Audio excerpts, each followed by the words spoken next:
Quote by John Wesley. I am the creature of a day, passing through life as an arrow through the air. I am a spirit, come from God and returning to God, just hovering over the great gulf, till a few moments hence I am no more seen. I drop into an unchangeable eternity. I want to know one thing, the way to heaven, how to land safe on that happy shore. God himself has condescended to teach the way, for this end he came from heaven. He hath written it down in a book. Give me that book. At any price give me that book of God. Lord, is it not thy word? If any man lack wisdom, let him ask of God. Thou givest liberally, and upbraid us not. Thou hast said, if any be willing to do thy will, he shall know. I am willing to do, let me know thy will. The word prayer expresses the largest and most comprehensive approach to God. It gives prominence to the element of devotion. It is communion and intercourse with God. It is enjoyment of God. It is access to God. Supplication is a more restricted and more intense form of prayer, accompanied by a sense of personal need, limited to the seeking in an urgent manner of a supply for pressing need. Supplication is the very soul of prayer, in the way of pleading for some one thing greatly needed and the need intensely felt. Intercession is an enlargement in prayer, a going out in broadness and fullness from self to others. Primarily, it does not centre in praying for others, but refers to the freeness, boldness and childlike confidence of the praying. It is the fullness of confiding influence in the soul's approach to God, unlimited and unhesitating in its access and its demands. This influence and confident trust is to be used for others. Prayer, always and everywhere, is an immediate and confiding approach to and a request of God the Father. In the prayer universal and perfect, as the pattern of all praying, it is Our Father who art in heaven. At the grave of Lazarus, Jesus lifted up his eyes and said, Father. In his sacerdotal prayer, Jesus lifted up his eyes to heaven and said, Father. Personal, familiar and paternal was all his praying. Strong, tall and touching and tearful was his praying. Read these words of Paul, who in the days of his flesh, when he had offered up prayers and supplications, with strong crying and tears, unto him that was able to save him from death, and was heard in that he feared. Hebrews 5:7. So elsewhere, James 1:5, we have asking set forth as prayer. If any of you lack wisdom, let him ask of God, who giveth to all men liberally, and upbraideth not, and it shall be given him. Asking of God, and receiving from the Lord, direct application to God, immediate connection with God, that is prayer. In John 5:13, we have this statement about prayer. And this is the confidence that we have in him, that if we ask anything according to his will, he hears us.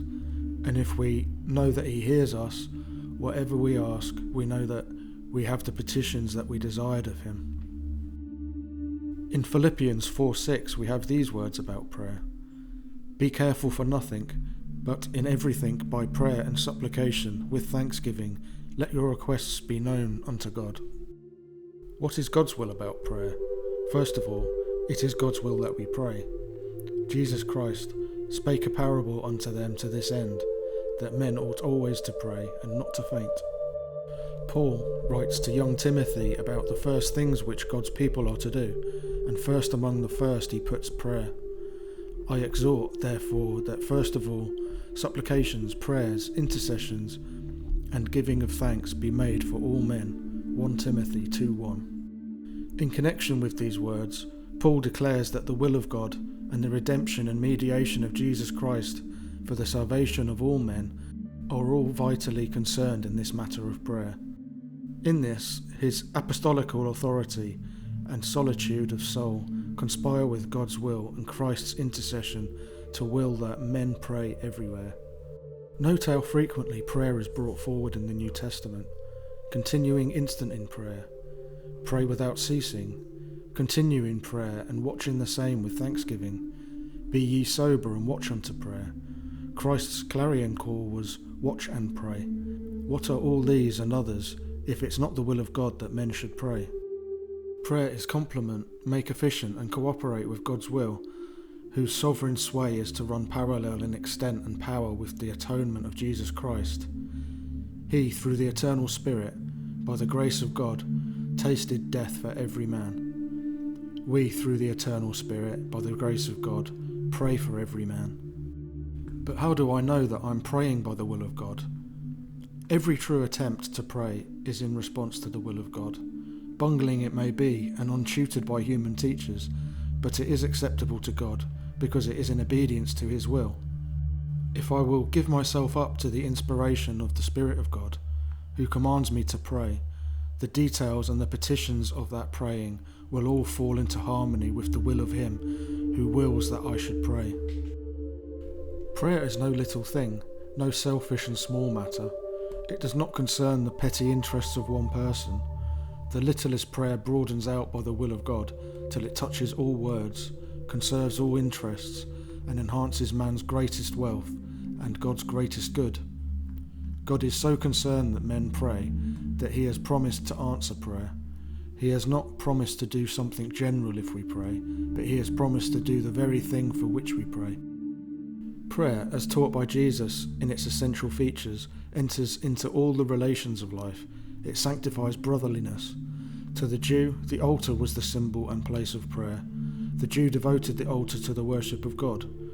Jesus Christ takes the altar of prayer and devotes it to the worship of the brotherhood. How Christ purifies the altar and enlarges it, how he takes it out of the sphere of a mere performance and makes its virtue to consist not in the mere act of praying, but in the spirit which actuates us toward men. Our spirit toward folks is of the life of prayer. We must be at peace with men, and if possible, have them at peace with us, before we can be at peace with God. Reconciliation with men is the forerunner of reconciliation with God. Our spirit and words must embrace men before they can embrace God. Unity with the brotherhood goes before unity with God. Therefore, if thou bring thy gift to the altar, and thou rememberest that thy brother hath aught against thee, leave there thy gift before the altar, and go thy way. First be reconciled to thy brother, and then come and offer thy gift. Matthew 5:23. Non-praying is lawlessness, discord, anarchy. Prayer in the moral government of God is as strong and far-reaching as the law of gravitation in the material world, and it is as necessary as gravitation to hold things in their proper sphere and in life. The space occupied by prayer in the Sermon on the Mount bespeaks its estimate by Christ and the importance it holds in his system. Many important principles are discussed in a verse or two. The sermon consists of 111 verses, and 18 are about prayer directly and others indirectly. Prayer was one of the cardinal principles of piety in every dispensation and to every child of God. It did not pertain to the business of Christ to originate duties, but to recover, to recast, to spiritualize, and to reinforce those duties which are cardinal and original. With Moses, the great features of prayer are prominent. He never beats the air nor fights a sham battle. The most serious and strenuous business of his serious and strenuous life was prayer. He is much at it with the intensest earnestness of his soul. Intimate as he was with God, his intimacy did not abate the necessity of prayer. This intimacy only brought clearer insight into the nature and necessity of prayer, and led him to see the greater obligations to pray and to discover the larger results of praying. In reviewing one of the crises through which Israel passed, when the very existence of the nation was imperiled, he writes, "I fell down before the Lord 40 days and 40 nights. Wonderful praying and wonderful results. Moses knew how to do wonderful praying, and God knew how to give wonderful results. The whole force of Bible statement is to increase our faith in the doctrine that prayer affects God, secures favour from God, and can be secured in no other way, and which will not be bestowed by God if we do not pray. The whole canon of Bible teaching is to illustrate the great truth that God hears and answers prayer. One of the great purposes of God in his book is to impress upon us indelibly the great importance, the priceless value, and the absolute necessity of asking God for the things which we need for time and eternity.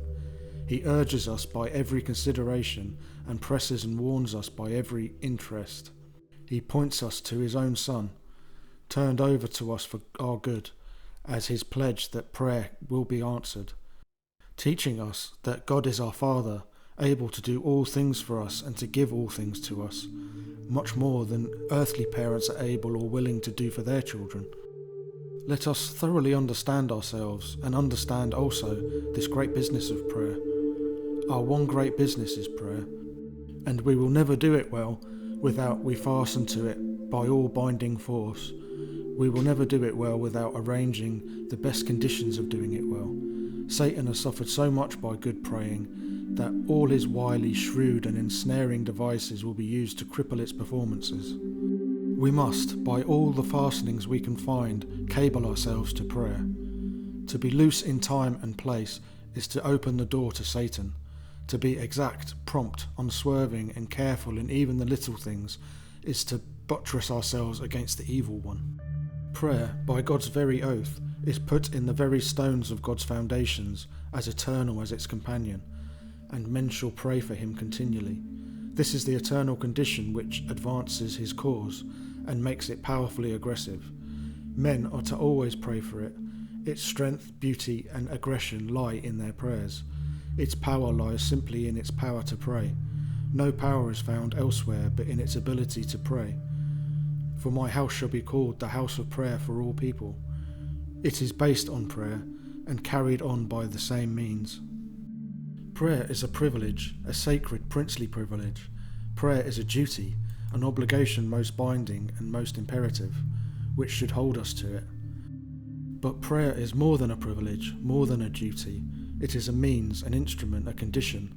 Not to pray is to lose much more than to fail in the exercise and enjoyment of a high or sweet privilege. Not to pray is to fail along lines far more important than even the violation of an obligation. Prayer is the appointed condition of getting God's aid. This aid is as manifold and illimitable as God's ability, and as varied and exhaustless is this aid as man's need. Prayer is the avenue through which God supplies man's wants. Prayer is the channel through which all good flows from God to man, and all good from men to men. God is the Christian's father. Asking and giving are in that relation. Man is the one more immediately concerned in this great work of praying. It ennobles man's reason to employ it in prayer. The office and work of prayer is the divinest engagement of man's reason. Prayer makes man's reason to shine. Intelligence of the highest order approves prayer. He is the wisest man who prays the most and the best. Prayer is the school of wisdom as well as of piety. Prayer is not a picture to handle, to admire, to look at. It is not beauty, colouring, shape, attitude, imagination or genius. These things do not pertain to its character or conduct. It is not poetry nor music. Its inspiration and melody come from heaven. Prayer belongs to the Spirit, and at times it possesses the Spirit and stirs the Spirit with high and holy purposes and resolves.